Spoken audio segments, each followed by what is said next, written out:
wonderful morning and welcome to the Monday edition of Shortcuts for Your Soul. Today is Monday, August the 15th, 2022.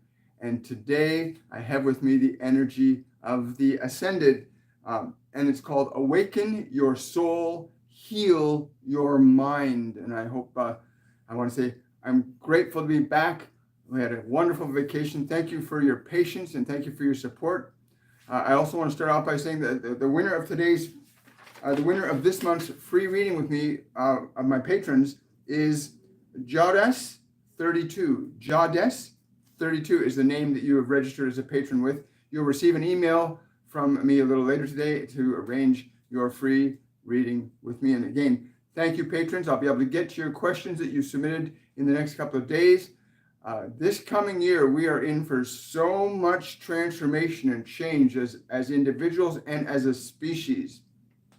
One of the things that I personally learned on this little adventure of ours is that human civilization, the evolution of our consciousness, are worth defending 100%. This modern civilization we've created is an evolution, a transformation that we are currently going through.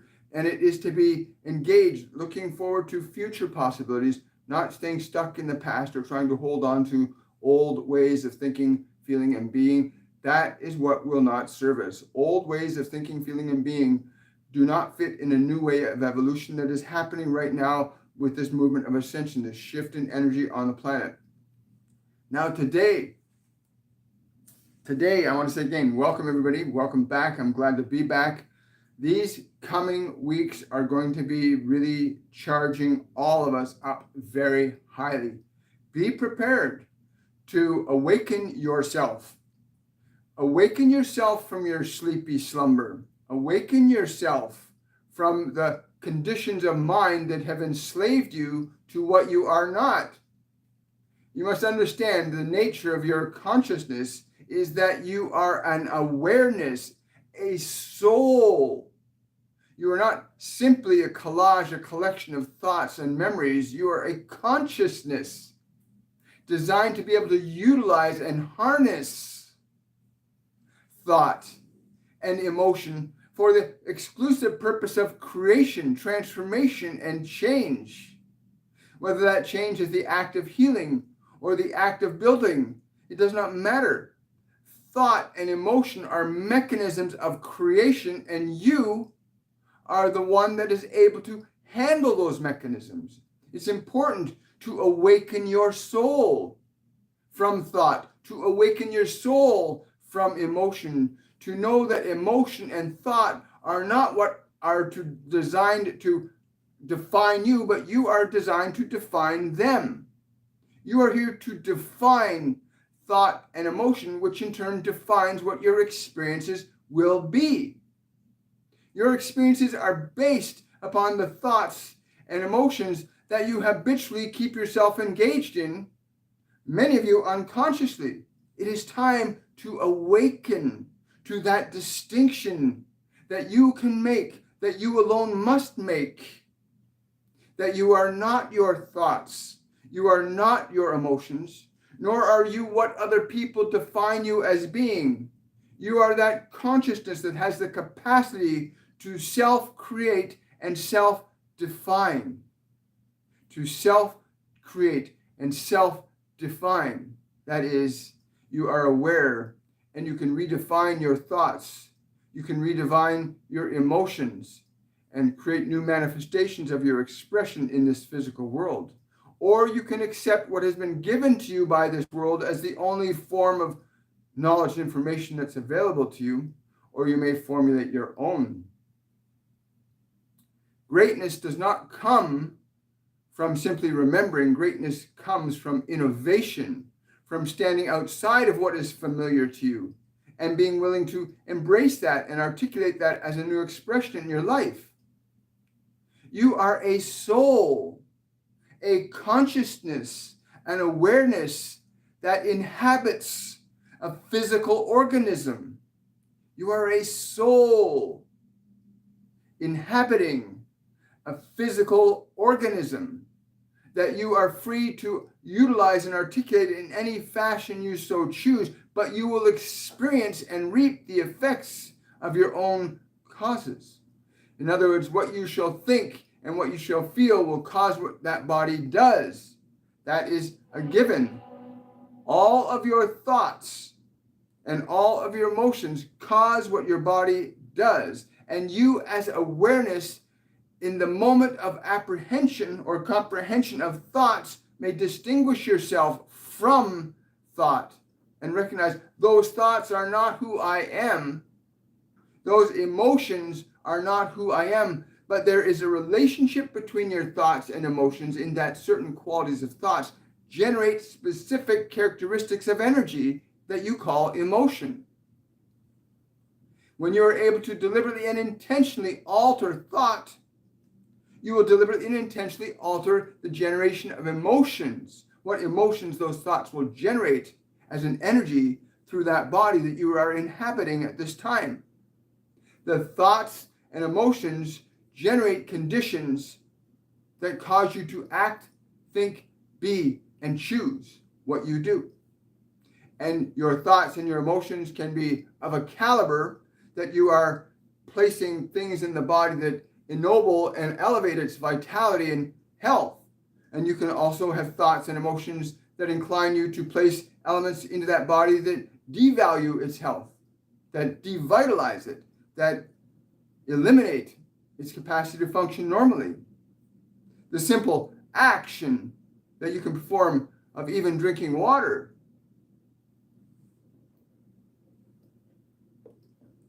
an action which many of you take for granted, that the act of drinking water is something that your body requires in far greater volumes than you currently realize. The simple act of drinking more water can affect great change in your energy, great change in your vitality, and offer you a level of peace. The mere action of drinking water can produce great change. But many of you find yourself indulging in elements of consumption that diminish and devalue the function that is natural and inherent for your body.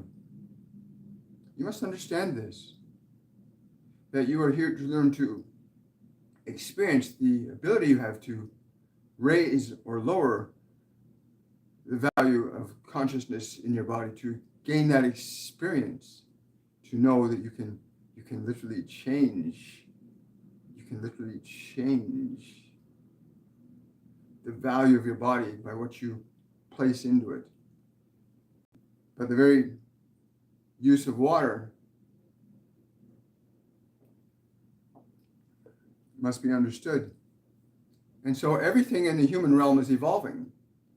Everything in your human realm is evolving. What you eat, what you drink, how you sleep, what you do or do not, there is a great evolution underway. And that evolution is going to incline you to experience greater joy or greater sorrow. There is no middle ground for anybody to hide within. There is no way of escaping the responsibility that you as a soul have over the thoughts, over the body, over the energy that you call emotions that body possesses. You cannot find a way to negate your responsibility over them. You may find ways of temporarily avoiding certain responsibilities, but you can never escape the responsibility that you will experience, and you are experiencing exactly the effects of your own causing. And for some of you, this may be very difficult to believe. For some of you find yourself having experienced you saying, I would not have thought of doing that. And we would say to you, yes, you did. There is not one thing that you've experienced that you do not think about in some way, shape, or form, that you did not have an emotion around. All of your experiences are driven by your use of thought and emotion. And in becoming aware of your awareness of thought and emotion, in becoming aware of your awareness of your thoughts and your emotions, and being willing to recognize that you do not have to agree with a thought in your mind. That if you've been given a thought, you are not good enough, you do not have to agree to that thought. And in that process of selection of thought, in that process of awakening, saying, I will agree with this thought, I will not agree with this thought. In that process of conscious selection, your soul is beginning to awaken. In that process of conscious selection, your soul is beginning to awaken. There is another level of information and knowledge that will become available to you when you learn to surrender your subjectivity to your thoughts and your memories and your emotions. There is another level of information that can be experienced by you as a soul, that cannot be experienced by you as a mind or as a body. For what your mind and body possess within them are limited within the framework of what that mind and body has experienced. You, on the other hand, are not limited by the framework of the mind and body's memory and experience. You have an awareness that transcends thought, an awareness that transcends matter. You are an awareness that has the capability to restructure those things. And in that place of awareness, you can turn your attention away from your thoughts, away from your memories, away from your emotions, and you can access and tap into information beyond what you know. You can access information beyond what you know. And I call that the awakening of your soul, that place where you begin to awaken. The energies favor themselves greatly at this time. They favor themselves for awakening. The intensity of electromagnetic frequencies that are entering this dimensional sphere, this planet you call Earth, the energies that are entering it right now favor this ascension, this awakening of your soul. As equally as this energy can favor the devolution, the darkness of your soul too. The energy is just energy. It is not judgmental, but your use of it will be the judgment. How you shall use your thought, how you shall create and utilize your energy, this will be your saving grace, or this will be your greater suffering. The choice becomes yours. The moment you have heard these words and understand you are not your thoughts, you are not your emotions, you are a sentient being, a soul, a non-physical entity existing through a physical medium of experience, a lower density of energy, if you like, able to affect, alter, and create change in those lower densities of energy. Your thoughts affect an electrical energy that affects a creation of emotion, that affects the driving of your actions. And in the place where you cannot find solutions in your own mind, you can find them outside of your own mind. You can find them outside of your mind in a book. You can find them outside of your mind in another individual. You can find them outside your own mind in your own consciousness by being able to open up to new ideas and possibilities that once you turn your attention to them, they become apparent to you. But I'm inclined to say to you that every one of you knows when you are doing what is right and when you are doing what is wrong. You know this. This is not a question. It is not a question of whether you know what is right or what is not right. You know that when you eat a certain food, that it is right or not right for you. And it does not matter if you are a meat eater or a vegetarian, you know which is right for you. And if you do not know, you can discover what is right for you. But that requires that you be aware, that you are aware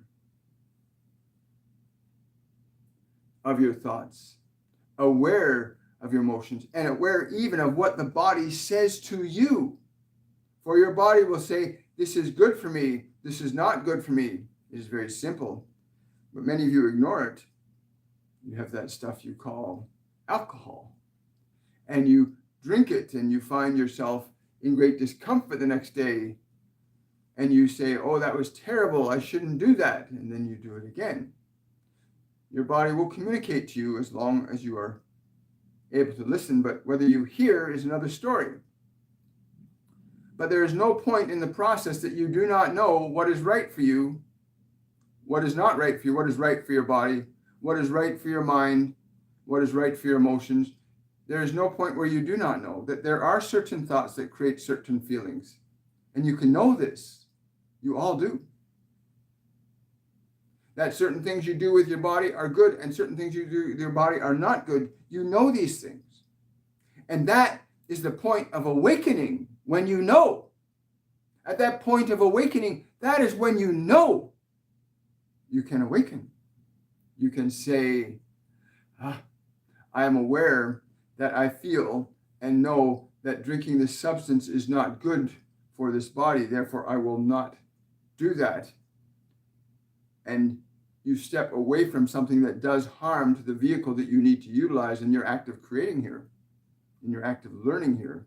For you are here to learn creation, not simply to be a part of the world, that is a given, but to learn the act of creation, to learn the causes and effects of creation from your own perspective, your own unique perspective.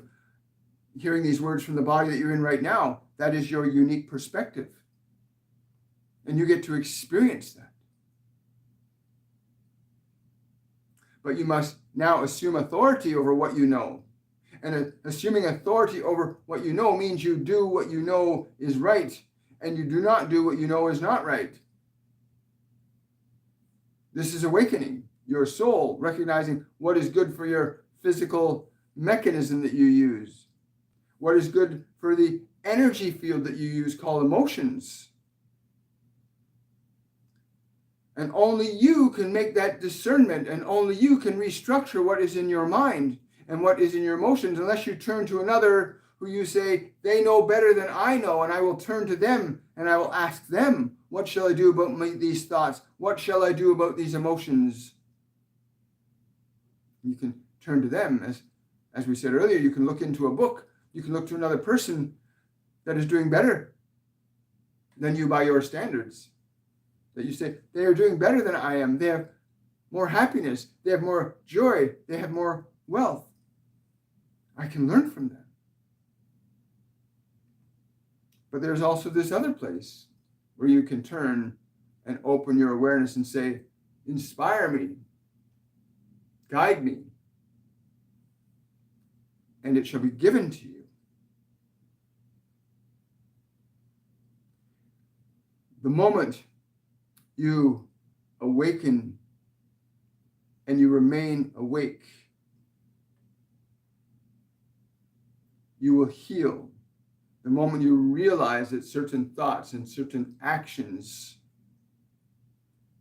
are guided and directed by you, the process of ascension and awakening, you've now taken the reins within your hands.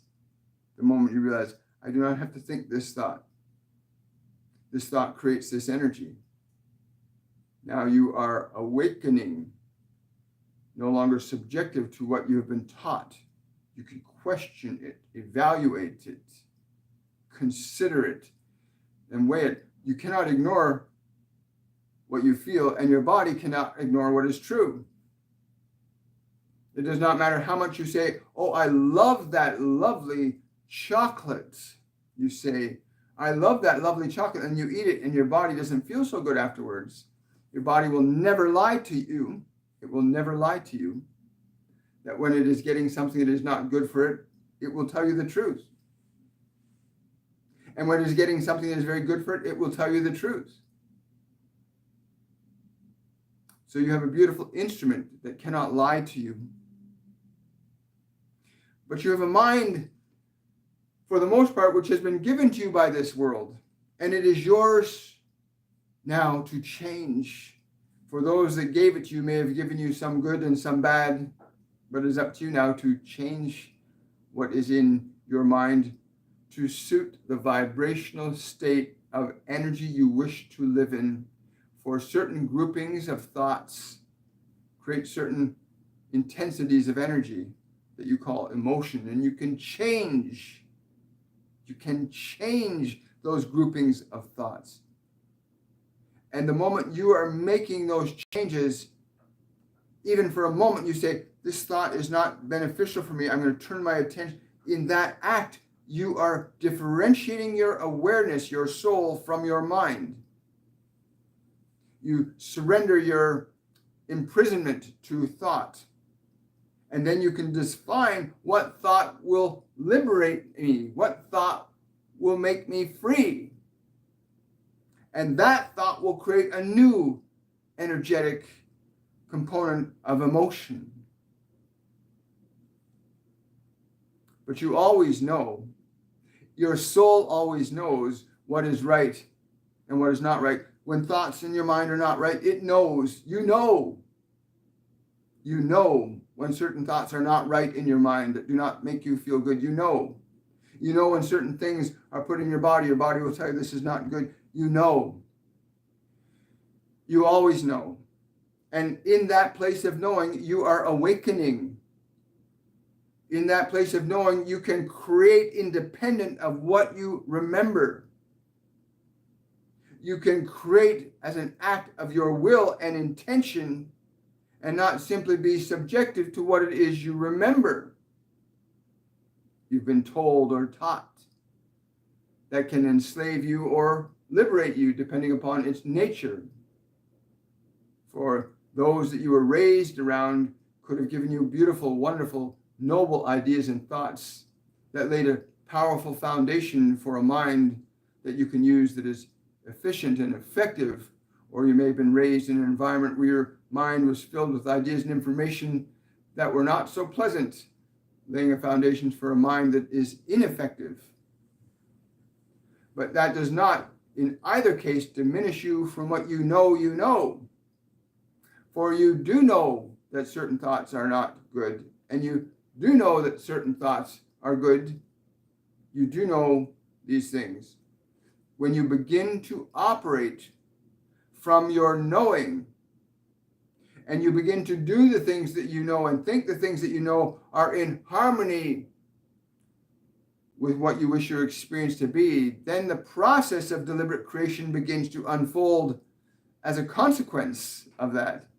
You don't have to think about deliberately creating because you already are, from the perspective of being awake and aware enough to choose your own thoughts, to generate your own emotional energies.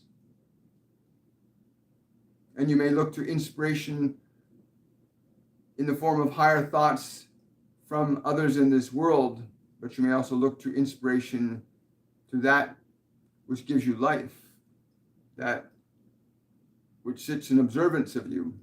Some call it God, some call it other things, but there is this other element of your soul that can tune into information beyond what this world can offer you. And that information, whenever any human soul has begun to tap into that information, great change has unfolded. Yes. I want to share something really personal briefly, because my primary goal here is to just let them tell you the truth and for you to receive that truth. You know, we spent several weeks up north in a camp, and being there and being back in the city reminded me of just how incredible modern civilization is, what we are creating. If you look at, a couple centuries ago when people were still predominantly many hunter-gatherers around the world, and now we're in these incredible cities with running water and controlled climates. We're evolving, and this isn't the end of it. Where we are as a species, they're saying that we're just in the beginning of something we can't even comprehend yet, but we're laying the foundation by what we're doing right now. Anyway, I'm really grateful to be back, and I'm really grateful for all of you guys for showing up today, and I'll look forward to the coming weeks. We'll take some questions too. Just a quick rundown. So Wednesday, August the 17th, my guardian angel John's going to be coming in. Get out of your head is going to be this Wednesday. Get out of your head. That's going to be this Wednesday. So I hope you'll join me for that. Friday, August the 19th, Master Jesus, know thyself. And he told me to put in brackets, awake, arise, ascend, in brackets underneath that. And then on Saturday, we'll be doing our weekly meditation, Be Here Now. And that's going to be the meditation this coming Saturday. Also, for those of you that are interested in becoming a medium or interested in learning to tap into the realms of information outside of what you're familiar with, our Mediumship 102 Masterclass begins today. We'll have registration will be open until Wednesday of this week. You go to my website, williammichaelforbes.com, and you still have time to register for that course, but after Wednesday, it will be closed for registration. So please consider doing that. And let's see what we got in terms of questions. Oh, hi. Hello. Good to be back. Good to see everybody. I'm not seeing any here, and that's okay. I don't mind there being no questions today. I just want to say thank you so much for your patience for our time away. We really needed to kind of decompress from everything. I'm really looking forward to what is to come. I had encounters with the fairies. I had encounters with Pan and other beings up north that we're going to be sharing with you in the coming weeks. Again, there's just so much that we all have at our disposal to use. And I want to say thank you, everybody, for coming up. Yes. If you got any questions or concerns, again, please leave them in the comment section below this video, and I will get to those questions. So I want to say thank you, everybody. We've got an orientation to do in about 40 minutes from now, so I want to get prepared for that. But welcome back, everybody. And again, Jodess 32, and that's JODESS 32. Congratulations, you won this month's free reading with me. Patrons, the Patrons Live event will be coming this Sunday for this month, and you'll receive a notification for that in your email later today as well. I want to wish you all much love. If you want to support the channel, you can become a patron, patreon.com/William Michael Forbes. We'd love to have you join us in our private group events, and have yourselves a wonderful and joyful day. And I will see you guys on Wednesday with my guardian angel John. Much love, everybody. Bye for now.